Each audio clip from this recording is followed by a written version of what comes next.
Morning, Steve Free in Chicago with the morning grain comments. We have kind of a mixed trade overnight with wheat and corn higher, soybean oil lower, and we've got beans unchanged to maybe a little bit lower. Outside market stocks are higher, dollars higher, and at 20-year highs, and crude oil is also higher.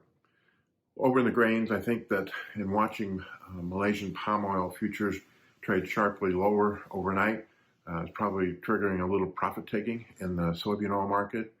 And I think in the corn and wheat, we're trading U.S. weather. The corn market, probably more rain is forecasted for the Midwest over the next 10 days, and that could slow plantings.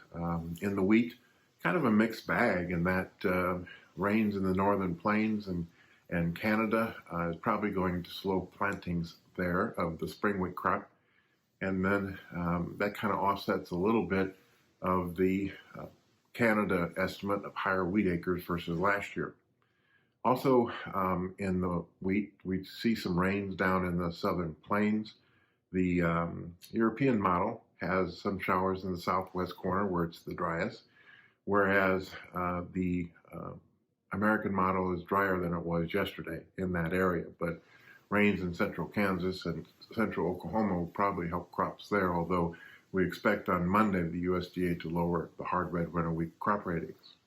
Continue to see the war in Ukraine, concern about exports, corn and sun oil out of Ukraine. We would think that Russian wheat exports is also going to be slowed, and I think that we're seeing Matif new crop wheat futures make new contract highs on talk that lower Black Sea wheat exports could shift more demand to Europe. So I think in the corn market, Ukraine's probably out of the export market, and looks like the second Safrinha Brazil crop may be lower. Some people bringing it down 108 million tons versus USDA's 116. Goiás and Minas Gerais, which is 60% of the second Brazil corn crop, said they had the driest April since in 17 years. Also, we noted that beans rallied yesterday because of the strong U.S. cash crush. We're looking at potentially one of the higher crush margins we've seen in a long while. And soybean oil as percent of crush is approaching the highest on record of 1988.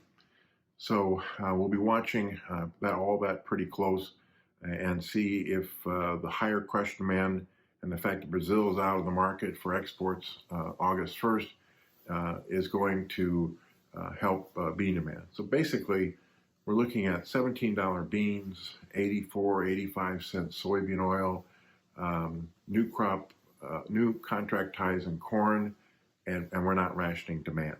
It would suggest that prices continue to move higher. And if we have any problems in the northern hemisphere wheat crop, prices in wheat may have to go a lot higher for rationing demand and demand destruction.